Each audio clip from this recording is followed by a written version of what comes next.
Bonjour à tous pour cette nouvelle tier list. C'est une tier list sur la série des Final Fantasy et j'ai décidé de faire la tier list sur la série principale. Donc j'ai pris ce template que j'ai un petit peu modifié au niveau des catégories, la crème de la crème, la crème de la crème, des très bons jeux, pas mon premier conseil, donc déjà c'est moyen, arrêtez la franchise et pas vu pas pris, sachant que j'ai quasiment joué à tous les jeux. Je crois qu'il n'y en aura peut-être que un qui sera dans pas vu, pas pris, un ou deux. Voilà, vous allez voir, j'ai pas forcément des choix qui sont euh, communs à tous. Je vais peut-être vous surprendre sur certains de mes choix. Euh, voilà, je sais que voilà, tout le monde ne sera pas d'accord avec moi, mais c'est ma tier list. Eh bien, on y va. Alors oui, petite précision, j'ai rejoué à tous ces jeux il y a pas si longtemps. On va dire que sur les 3-4 dernières années, je me suis tous refait, ou quasiment tous. Euh, voilà, il y en a certains, c'est vrai que ça fait peut-être longtemps. Lequel ça pourrait faire longtemps? Ouais, peut-être ouais, 4, 5, 6, ça fait peut-être longtemps, mais je les ai fait, allez, au moins 5 ou 6 fois chacun, sans mentir. Je pense même que certains, j'ai peut-être joué genre 10 fois, mais vraiment quoi.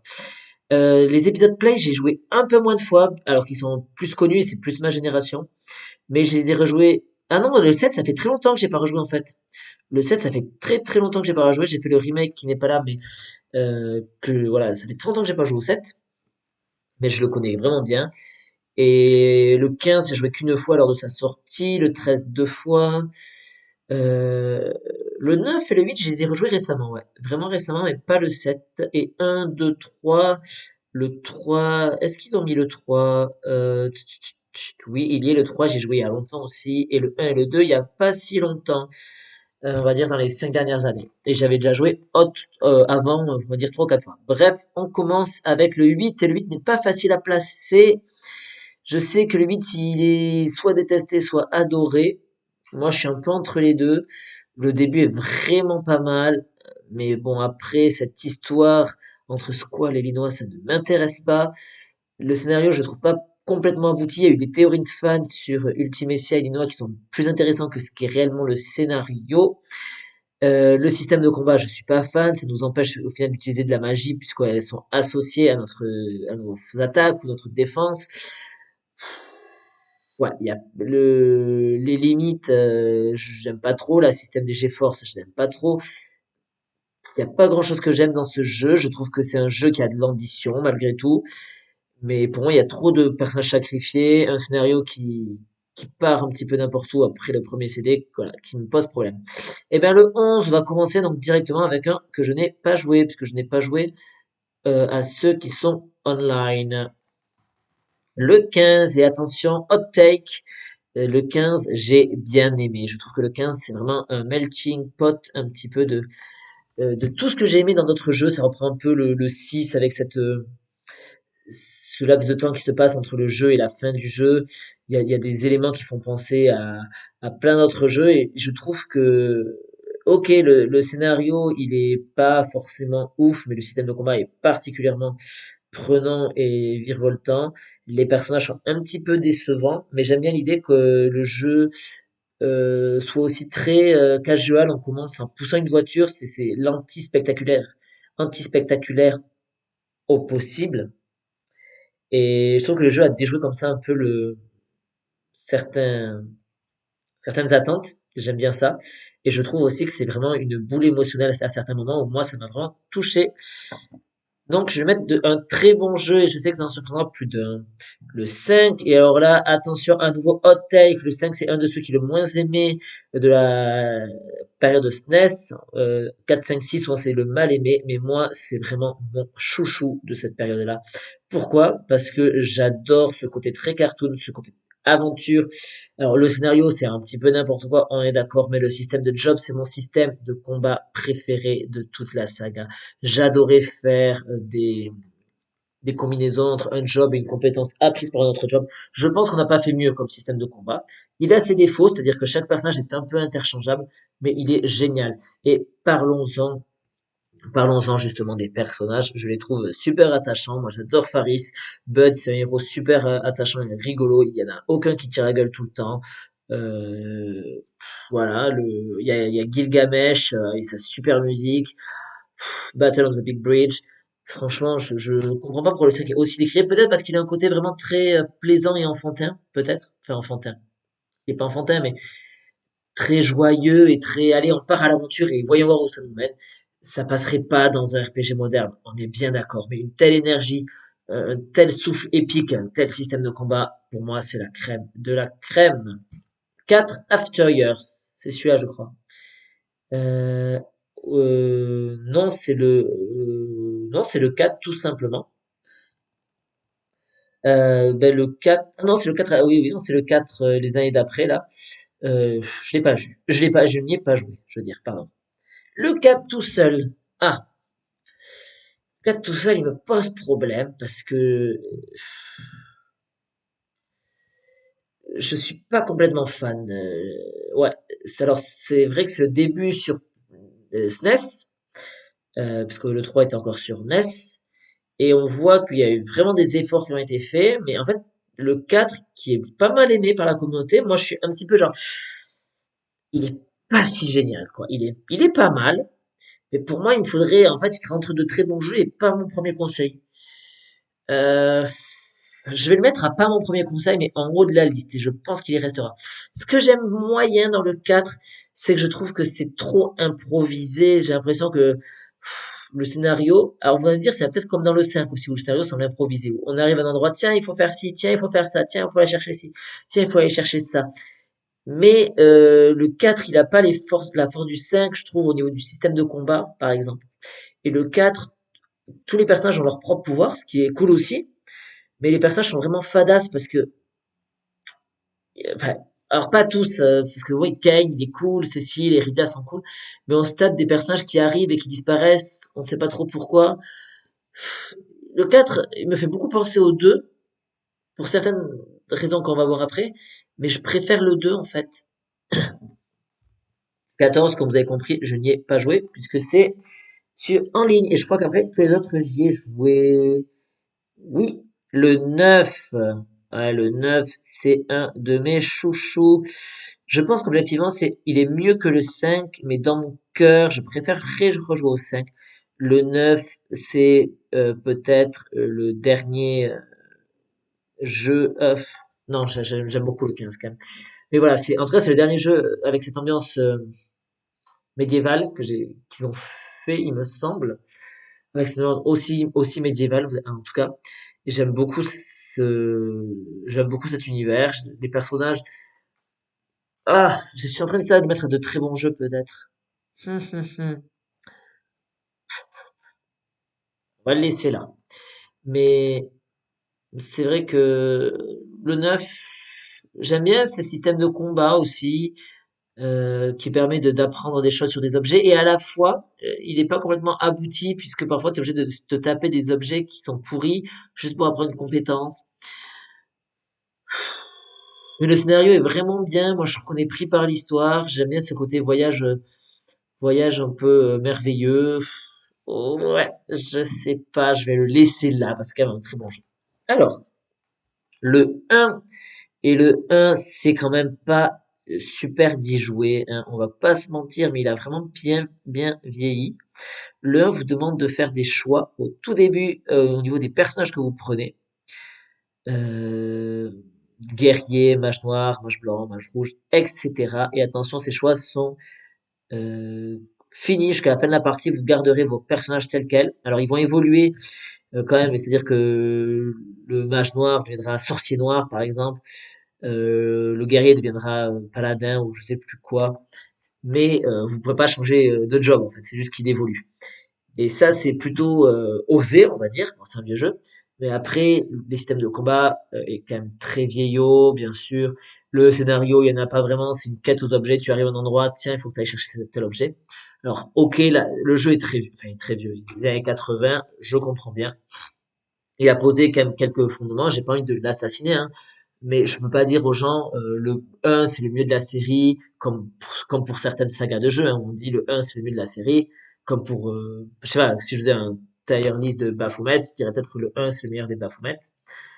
Bref, mais là le 1 non, il a vraiment trop vieilli pour être le meilleur et je le conseillerais pas spécialement, même s'il a un certain charme, hein, bien sûr, mais voilà.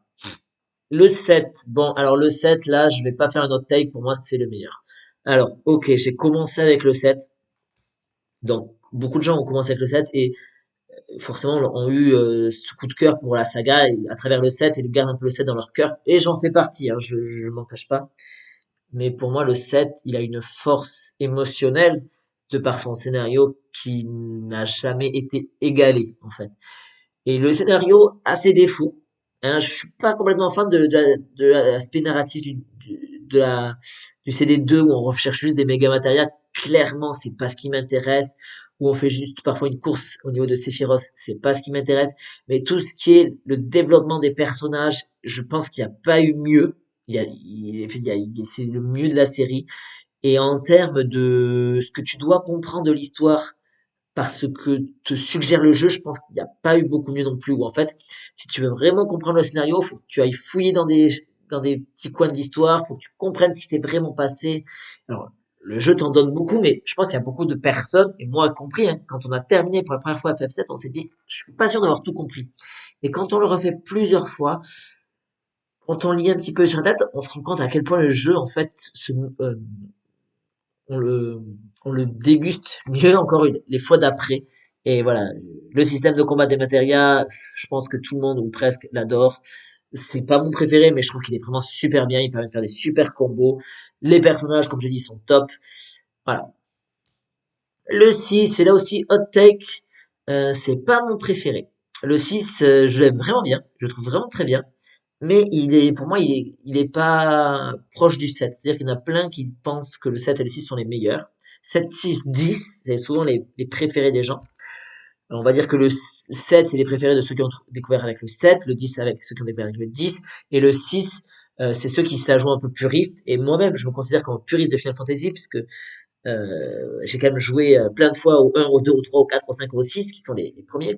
Mais le 6, qui est très bien, pour moi, il a deux gros défauts. C'est que vraiment, je n'aime pas du tout ce système de combat qui demande d'associer des experts à ton personnage pour faire apprendre des compétences. Et deuxième chose que je n'aime pas du tout, c'est qu'il y a, on va dire, 15 personnages. Et ça se comprend à la fin du jeu qu'il y a autant de personnages, parce qu'on va aller devoir les récupérer. Et ça, c'est très intéressant. C'est vraiment un des points forts du jeu.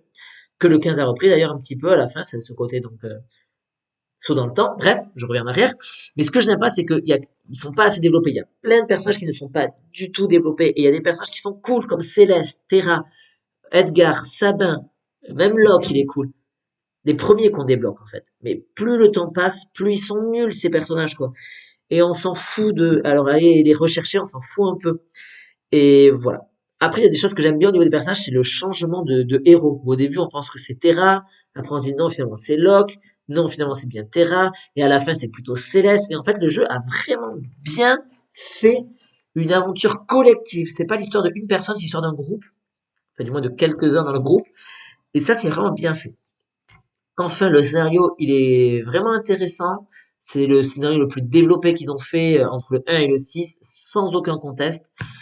Et ouais, et le jeu dégage quelque chose de top, quoi. Donc je suis vraiment... euh, donc voilà, je le défends beaucoup parce qu'il est quand même super. Est-ce que je le mets à de très bons jeux ou est-ce que je le mets à la crème de la crème? Il sera là ou là. Ah là là. Est-ce que je préfère le 9 ou le 6? En fait, je ne suis pas sûr de préférer le 9 au 6. Je suis pas sûr de préférer le 9 au 6. Ah là là. Pour moi, ça se joue dans un mouchoir de poche. Je pense que je préférerais peut-être rejouer au 6. Parce il est quand même plaisant à jouer, quoi. Que le 9 a parfois les lourdeurs d'un RPG un peu plus ancien, un peu plus récent, je veux dire. Je sais pas. 10-2, bon bah alors là, je vais surprendre personne en disant arrêtez la franchise.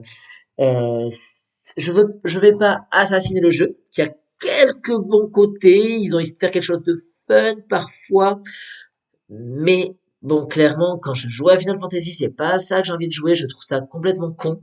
Les trois héroïnes sont complètement connes. Le blanc et les deux autres à côté sont cons. Alors je pense que c'est vraiment fait pour faire un jeu fun, mais moi j'ai défendu des jeux fun, j'ai défendu FF5, regardez, il est tout en haut. Mais sauf que FF12 c'est juste nul, et en plus ils reprennent les jobs de FF5, mais ils en font n'importe quoi, c'est vétisphère, c'est juste pour s'amuser à déguiser ses héroïnes de différentes façons, c'est pas ça un job, ça ne sert à rien, votre job c'est de la merde ce jeu. Bon, je voulais pas m'acharner, mais il est pas bien. Ah, FF10 aussi me pose problème parce que pendant très longtemps, je n'ai pas du tout aimé ce jeu. Et je l'ai refait récemment. Et je me dis, il est vraiment pas si mal, quoi. Ah là là, il est pas mal. Alors, ce que je n'aime pas dans le jeu, c'est les personnages. Yuna, c'est une quiche, c'est la reine des quiches, je suis désolé. Et tous les autres personnages sont un peu sacrifiés. Ils n'ont soit pas d'histoire, comme Kimari, une histoire très bête, quoi. Il y a une petite corne. Je n'en dis pas plus. Lulu et Waka n'ont pas d'histoire. Riku se greffe au groupe. On ne sait pas pourquoi. Il reste Oron qui a un design, je trouve, catastrophique. Alors, ok, tout le monde dit, ouais, il est trop classe. Le mec, il se balade avec un bras en écharpe et des lunettes de soleil. C'est ça pour vous être classe? Non mais sérieusement, allez revoir des vrais personnages classe, quoi. J'aime pas le personnage de Sephiroth, mais lui, il est vraiment classe. Oron, il est juste ridicule.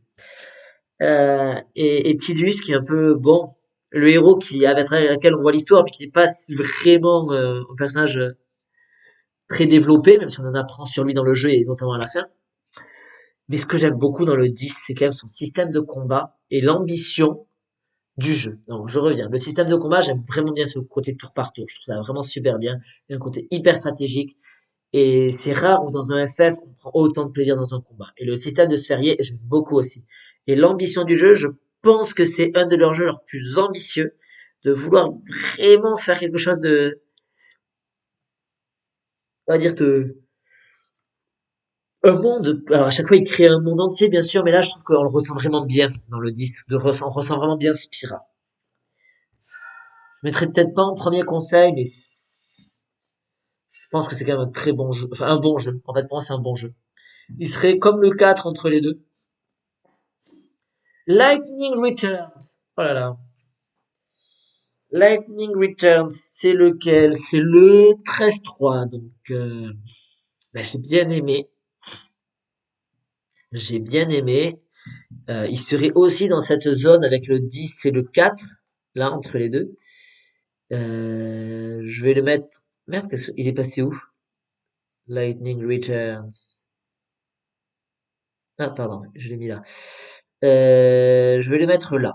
Je sais qu'il y a plein de gens qui ont pas aimé, mais moi, ce côté temps réel, je trouve que c'est enfin un vrai parti pris qui est hyper intéressant et ça faisait longtemps qu'en fait la saga n'avait pas eu de parti pris aussi radical. Donc ça peut ne pas plaire, mais je trouve qu'ils ont eu le mérite de tenter quelque chose. Voilà. Le 13-2, ben, moi c'est un peu comme le 13, le 13-3, je les mets pareil, je trouve que c'est des jeux qui sont assez plaisants à jouer malgré tout. Le 13-2 est très frais, ce côté retour dans le passé pour modifier le futur, moi marche bien. Parfois c'est un peu dur de débloquer certains artefacts quand même. Il est un peu moins novateur que le 13-3, mais pour moi voilà, c'est deux jeux qui sont assez plaisants à jouer, je vais les mettre ensemble. Et le 13, alors là, attention, je vais pas en surprendre forcément tout le monde, puisque il est pas forcément adoré par tous, mais moi, je déteste ce jeu vraiment complètement. Je ne comprends pas ce jeu, je trouve qu'il n'y a rien à sauver.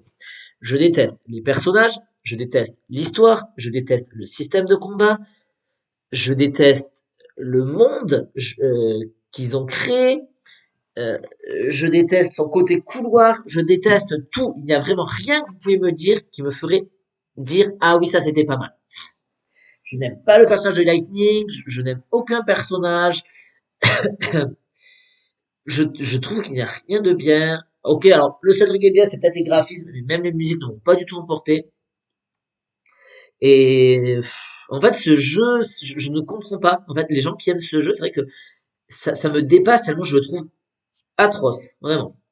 Le 3 et là aussi le 3 c'est un jeu que je n'aime pas du tout. Euh, ouais, j'y ai joué sur DS et je n'avais pas du tout aimé. J'avais trouvé ça vraiment laborieux. Peut-être il est quand même moins pire parce il est moins guignolesque que le 10-2 et moins atroce à jouer que le 13, mais je trouve vraiment pas intéressant. Pour moi, c'est le moins bon entre le 1 et le 6. Et même entre le 1 et le 10. C'est le moins bon. Revenant Wings, c'est bizarre d'ailleurs qu'on ait mis Revenant Wings et After Years alors qu'il n'y a pas forcément Before Crisis, enfin toute la saga du 7 par exemple. Bon, peu importe. Revenant Wings, j'avais pas terminé, j'avais sur DS et j'étais vraiment pas spécialement emballé. Euh, Arrêter la franchise, c'est peut-être un peu dur, on va le mettre pas mon premier conseil, mais je trouve que ça me fait mal de voir qu'il est dans la même catégorie que le 10, le 4, même jusqu'au 8, même le 1, quoi. Enfin, ils sont quand même bien mieux, quoi. Il faudrait vraiment... Bon, bref. Le 12, et attention, là aussi, hot take, je trouve ce jeu nul. Voilà. Alors là, je vais pas dire que tout est nul, par contre. Là, je ne dis pas que tout est nul. Je vais dire que le système de combat peut être intéressant. Les gambits, je n'ai rien contre. Il y a des personnages que j'aime bien. Je trouve que Bash est plutôt pas mal. Baltier a un côté sympa. Même H est pas trop mal. Mais l'histoire, en fait, c'est pas le côté politique du début est plutôt intéressant. Le monde ouvert est intéressant. Vous voyez, il y a vraiment des choses que j'aime. Mais ensuite, l'histoire, dès qu'on est un peu passé au début, ça devient, tu vas à cet endroit-là, on te dit quelque chose, tu vas à cet endroit-là, on te dit quelque chose, et en fait, c'est tout. C'est un pilotage automatique, quoi. Tu vas à un endroit, tu vas à un endroit, tu vas à un endroit, tu vas à un endroit, et jamais tu construis un vrai scénario total, jamais tu développes les personnages réellement, je trouve, enfin, en tout cas, il y en a plein qui sont un peu laissés sur le côté. Ouais, non, vraiment, il m'a pas du tout plu, je trouve que j'ai pris aucun plaisir à y jouer, je n'ai pas du tout aimé. Oh là là. Est-ce que je décalerai pas certains dans de très bons jeux parce qu'ils sont pas nombreux? Et le 2, oh là là, le 2, alors là aussi, attention, hot take, j'adore le 2. Et le 2, il est considéré comme un des pires de la saga, voire le pire. Et là, je vous ai dit hein, que j'allais vous surprendre, mais le 2, pour moi, c'est un petit bijou. Le 2, il est incompris, le système de combat, il est très particulier, mais moi, je l'aime plutôt bien. Je trouve qu'il y a une certaine logique. Plus tu utilises, plus tu te fais taper, plus tu peux prendre de HP, etc. Plus tu utilises un sort, ben, plus tu le maîtrises. Je trouve qu'il y a une certaine logique que j'aime bien. Et je trouve que c'est le jeu, enfin que c'est un jeu du moins de la saga qui est le plus démoralisant. Et donc il fait passer comme une émotion. Ou c'est un monde en ruine totale. Tu traverses un village, tu y reviens une heure de jeu après, tout le monde est mort parce que le village s'est fait bombarder. Tu croises un personnage, il est sympa, bam, il meurt une heure après. Et ça, c'est tout le jeu. C'est de dire qu'en fait, bah, ce sera dur. Ce sera dur au niveau des combats, ce sera dur au niveau des personnages, de tes émotions vis-à-vis des personnages. Ce sera dur de progresser, tellement ce monde est compliqué. Je trouve que je comprends pas pourquoi ce jeu n'est pas aimé parce que alors, il est quand même vraiment exigeant, ça j'entends bien, mais je trouve qu'il récompense son joueur de se dire waouh, j'ai vraiment vécu une expérience de jeu et j'aime beaucoup ce jeu. Et les musiques sont absolument fabuleuses. J'adore les musiques de ce jeu. Donc le 2 pour moi c'est vraiment un très bon jeu. Je peux pas le mettre dans pas mon premier conseil. Est-ce que pas mon premier conseil, je pourrais plutôt le mettre genre pas mal. Je pourrais le mettre pas mal quoi. Pas mon premier conseil. Non mais pas mon premier conseil, c'est quand même pas mal quoi. Les gens peuvent comprendre. Donc voilà, voyons, je vérifie ceux que je n'ai pas vus, pas joués, ils sont là. Ok, arrêter la franchise, c'est quatre jeux que je déteste vraiment, donc ça me va très bien. Pas mon premier conseil, donc Revenant Wing, j'ai plus beaucoup de souvenirs. Le un, ok. Et là, il y a pour moi il y a un peu une cassure, quoi. On va dire que là, c'est des jeux que je préfère quand même à ces trois-là. Le 6 et le 9 très très proches. Le 15 et le 2 j'aime beaucoup. Et qui sont très bien placés. Et le 7 et le 5 qui sont mes petits chouchous avec le 7 en premier. Je pense que, voilà, je suis vraiment raccord avec ma tire list. Merci de m'avoir suivi.